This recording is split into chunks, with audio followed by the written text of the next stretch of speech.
If she has dinner with Moss tomorrow, it will be like sending a lamb into a lion's den. I'm sure Moss has 100 ways to try to get her to sleep with him. Later that night, Fraser got up from bed, walked over to Natalia's bedside. He felt sorry for her when he saw that she was still frowning, even though she was asleep. There were traces of tears on her face. Natalia, moving out of here will be fine. Don't worry. Fraser was silent and lowered his head in shame. Fraser's heart softened and his anger dissipated. He tried to reach out and give her a hug to comfort her, but she pushed him away. Don't touch me! I'm really sick of you! After enduring for so many years, I'm tired of trying. If it doesn't work out, we do as my parents say. We need to get divorced.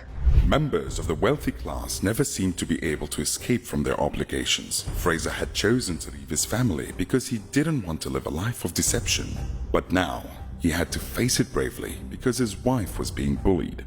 After letting out a long puff of smoke, he put out the cigarette and tossed it into the garbage. He then got into his car and drove to a corporate headquarters building across town.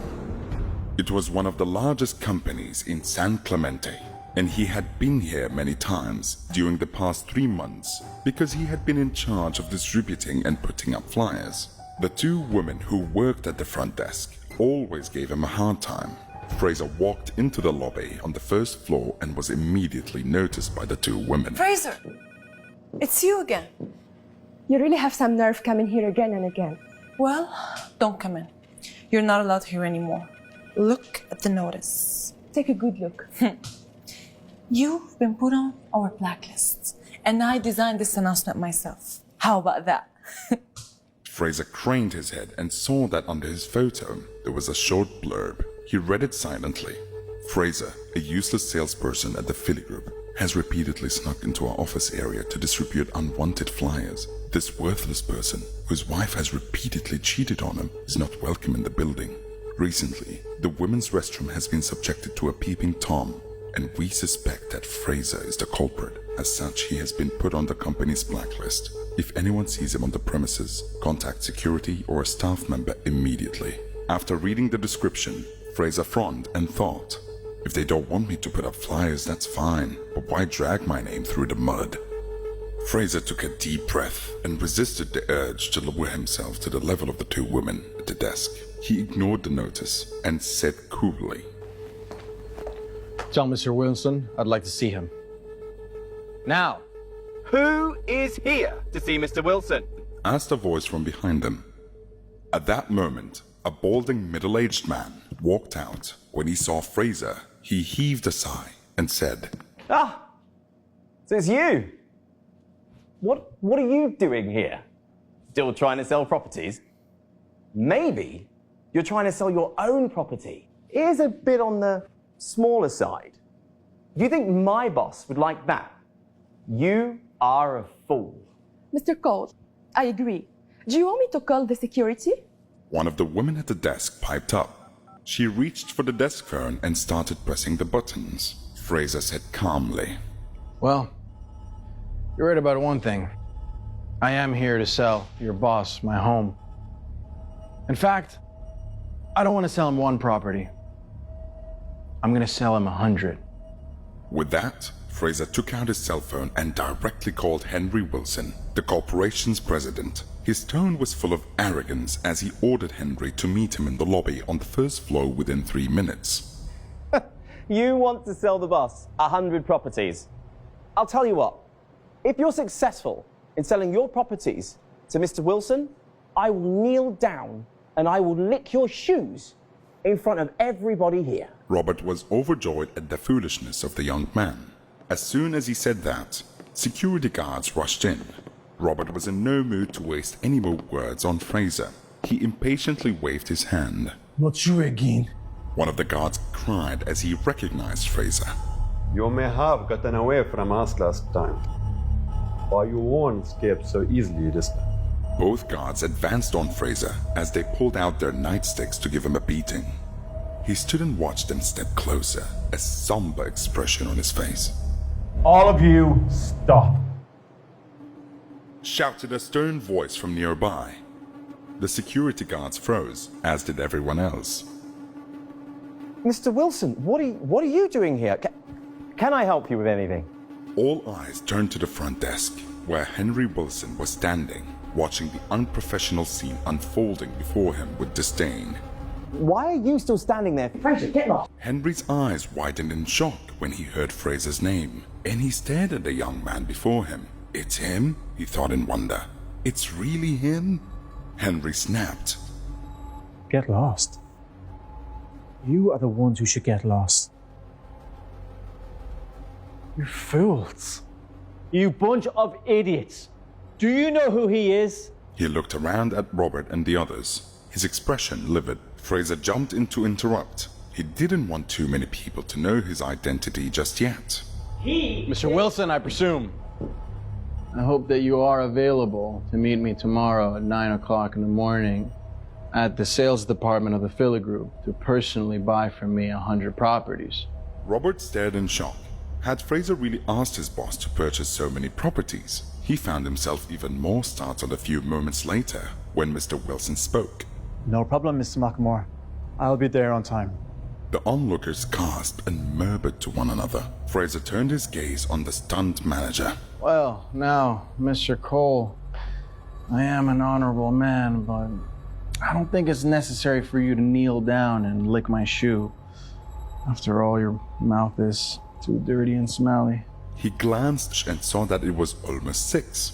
He mumbled something incoherent about cooking dinner and hurried out. Henry watched in concentration as the young man left. Was he actually saying something about having to cook dinner? Why would someone of his power need to go home and cook something? He started to call out the young man questioningly, but saw that he had already sped away. Mr. Wilson, are you sure about this? This man Fraser, he's not trustworthy. This might be a mistake. Henry turned his cold glare on Robert. I think you were the one who was making the mistake. Head to accounts and pick up your last paycheck. You won't be here tomorrow. That's all. After saying that, Henry left without looking back. Robert watched the president of the company walk away from him. He just fired me, Robert thought in a sullen state. His face paled as he looked around at the 2 women at the desk. They stared back at him. One of them quickly tore down the blacklist. The remaining fear in their hearts had yet to disappear. Both women were thinking the same thing. Who exactly is that guy? Fraser. The moment Fraser entered the house, Natalia's family was on his case. Can you see what time it is? Are you deliberately making your family starve? Asked James, Natalia's older brother and Fraser's brother-in-law. Dorothy, Natalia's mother, who was busy in the kitchen, stuck her head out and said, You're worthless. You think you're too good to cook for us now? Are you too good for this family? Mom, I went out for work. What? Natalia cried, walking in through the door right behind him. It seemed like she had been crying. You alright? He asked. What? She snapped. Before he could say anything, she stormed off to the bedroom and slammed the door. Fraser quickly finished preparing the meal before going and checking on her. He knocked and then pushed the door open. However, he found that Natalia had her head down as she was going through her stocking drawer, recalling Moss's words from earlier that day. So be sure to bring your stocking. Fraser was instantly angered. Natalia! He shouted. What are you trying to do? Are you really gonna humiliate me by accepting Moss's offer? Look, if you want to treat me like a good-for-nothing loser, fine, but don't do it at your own expense and reputation. Are you really gonna betray our relationship? Natalia was shocked. She gaped at Fraser with her almond-shaped eyes. That was the first time in her memory that Fraser had been angry enough to shout at her. Instantly, a strong feeling of resentment rose in her heart. Fraser, are you a man or not? You dare to be mean to me now? Have you even stopped to think about why I might be doing this? Are you really so foolish? Do you really think I would need to compromise myself like this if you even had the slightest bit of skill at your job? Was there a need to degrade me like this? Fraser was silent and lowered his head in shame. Fraser's heart softened and his anger dissipated. He tried to reach out and give her a hug to comfort her, but she pushed him away. Don't touch me! I'm really sick of you! After enduring for so many years, I'm tired of trying. If it doesn't work out, we do as my parents say. We need to get divorced. No, I won't. Fraser shook his head stubbornly in refusal. Natalia rolled her eyes in anger. For the past 3 years, Fraser never said no to her except when the topic of divorce came up. In these cases, he would become adamant in his protests. Natalia, Fraser began, his tone softer. I know I've asked you to trust me before. Can you trust me again this time? Trust you again? Natalia grimaced. However, when she turned toward him and saw Fraser's serious expression, one that she had never seen before, she swallowed the words that were about to come out of her mouth. She didn't know if it was an illusion or not, but his demeanor gave her a sense of reliability and control. Natalia, do you still remember the promise that I made to you? The promise that no matter what happens, I won't let you get hurt. Please trust me again. I have a surprise planned for tomorrow. Whatever you have planned, don't try it. There's no way you'll be able to sell 100 properties. It's impossible. Don't make empty promises.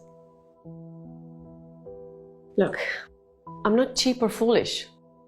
Even if I do meet with Moss tomorrow, I won't let things go too far. With that, Natalia left the room to eat dinner with the family. She's being naive, he thought. If she has dinner with Moss tomorrow, it will be like sending a lamb into a lion's den. I'm sure Moss has 100 ways to try to get her to with him. After everyone gathered around the table to eat dinner, Fraser had just grabbed his fork to take a bite of food when Dorothy started to criticize him again. This time, however, she was back to urging him to divorce Natalia as soon as possible. Fraser, the deadline we set for you is almost up. You haven't even started earning what we asked you to. You're barely bringing in $1,000 a month. That's not enough to support one of you, let alone two. What? You're bringing home $1,000 a month? That's not even enough for me to buy enough cigarettes to smoke in a month. Natalia's jobless brother spoke with a look of disdain on his face. He seemed to be forgetting the fact that he himself wasn't working, and he was sitting around all day without any source of income. Natalia asked quietly, Mom, James, why can't you two just drop it? Let's just have a peaceful meal. You want a peaceful meal? All right then. It's time for you to move out with your foolish husband. Houston was Natalia's father. He had been born into a wealthy family that was successful in business, the Lapels family. However, because of his poor ability, he had been kicked out of the family's main business 10 years ago and was given the job of managing an ailing company in San Clemente, also owned by the Lapels family. What? Dad, are you joking? You want us to move out? Why? Your brother. He had a hard time to sort out this marriage. And his fiancée has said that she doesn't like the number of people living here. Dad, you... Let me finish. I had a serious thought about that. Your sister in college, she has been living there for a long time. You're doing quite well. So why can't you rent an apartment for the two of you? Natalia was enraged. She slammed her hand on the table and asked, Why should we? This place is 2,000 square feet, so why can't it accommodate the two of us? That woman is asking for too much before she's even married. She's way too overbearing. James immediately tried to protect his fiancée. Natalia, be careful, okay? She's your future sister-in-law, okay? So change your attitude. Just because you're married to a loser, you think that the entire family will support you? Enough. Finally, Houston intervened. Your mom and I only have one son. And we're leaving this house to him. Natalia, you're earning quite a bit now. It's more than enough to support yourself. Dorothy chimed in. You're being ungrateful. I might have earned a lot, but I've paid more than my fair share into this family. Seeing that his wife's anger was building to a dangerous level, Oh, you don't argue with them. It's fine if we have to find our own place. James looked appreciatively at Fraser. Previously, he was worried that Fraser was only after a stake in his inheritance. You're pathetic. You're the one who said that I shouldn't allow myself to be bullied. You're just too weak. She angrily left the table. Fraser followed her, and soon Natalia's indignant voice could be heard again as she continued to berate her husband. James didn't take it to heart, but when he saw that his parents seemed pretty disappointed, he said, Dad, Mom, just don't worry about it. Let's just eat. Although Fraser is a waste of space, at least his cooking is not so bad. Later that night, Fraser got up from bed, walked over to Natalia's bedside. He felt sorry for her when he saw that she was still frowning, even though she was asleep. There were traces of tears on her face. Natalia, moving out of here will be fine. Don't worry.